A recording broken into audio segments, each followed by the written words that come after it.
Mihiravani family members అందరికీ పునఃస్వాగతం పలుకుతూ మీ డాక్టర్ సుందరి ప్రేక్ష శ్రీ గురుభ్యో నమః.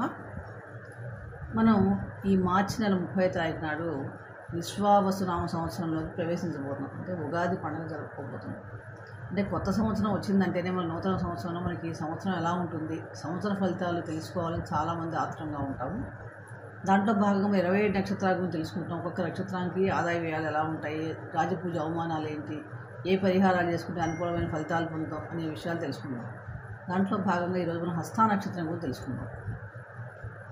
ఈ సంవత్సర ఫలితాలను సహజంగా ఎక్కువ కాలం ఒకే రాశిలో సంచరించే గ్రహాలైన గురుగ్రహం, శని గ్రహం, రాహుకేతు. ఈ సంవత్సరం ఈ 4 గ్రహాలు కూడా రాశులు మారుతున్నాయి. దీనివల్ల ఫలితాల్లో గతం కంటే కూడా చాలా మార్పులు వచ్చే అవకాశం కనిపిస్తున్నాయి. అలాగే ఈ హస్త నక్షత్రం యొక్క 4 పాదాలు కూడా మనకి కన్యా రాశిలో ఉంటాయి. రాశ్యాధిపతి బుధుడు, నక్షత్రాధిపతి చంద్రుడు. కాబట్టి వీటికి బుధ చంద్రులతో పాటు ఈ 4 గ్రహాల ప్రభావం కూడా ఎక్కువగా వీటి మీద ఉంటుంది. ఈ సంవత్సరం మీరు చూస్తే ఆదాయం 14, వ్యయం 2, రాజపూజ్యం 6, అవమానం 9గా కనిపిస్తుంది. ముఖ్యంగా ఈ హస్త నక్షత్రం వాళ్ళకి గతం కంటే కూడా చాలా అనుకూలంగా కనిపిస్తుంది ఈ సంవత్సరం. విద్యార్థులకు కూడా ముఖ్యంగా పోటీ పరీక్షల్లో విజయావకాశాలు మెరుగుపడతాయి. కాబట్టి వాళ్ళ కాంపిటేటివ్ ఎగ్జామ్స్ ప్రిపేర్ అయ్యే వాళ్ళు చక్కగా ప్రయత్నించవచ్చు.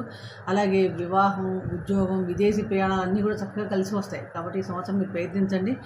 స్థిరాస్తులు కూడా కొనే అవకాశాలు కనిపిస్తున్నాయి. అంటే ఎవరికైనా గృహాలు లేకపోయినా, మంచి ఏమైనా ఆస్తులు కొనాలనుకున్నా వాళ్ళందరూ కూడా ఈ సంవత్సరం చాలా అనుకూలంగా ఉంది.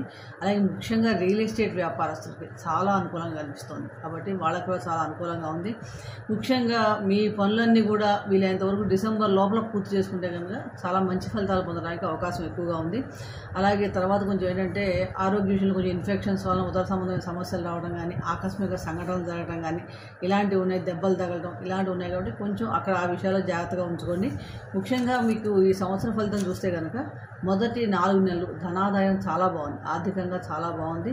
మధ్యలో తర్వాత 4 నెలలు కూడా కొంచెం భయాందోళనలు, రుణ సమస్యలు ఉండే అవకాశం ఎక్కువ కనిపిస్తుంది. చివరి 4 నెలలు మిశ్రమ ఫలితాలు గోచరిస్తున్నాయి.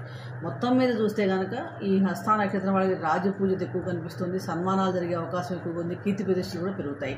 కాబట్టి చక్కగా సద్వినియోగం చేసుకొని మొదటి 6 నెలలు డిసెంబర్లోపు చక్కగా సద్వినియోగం చేసుకొని ముఖ్యమైన కార్యక్రమాలు పూర్తి చేసుకోండి.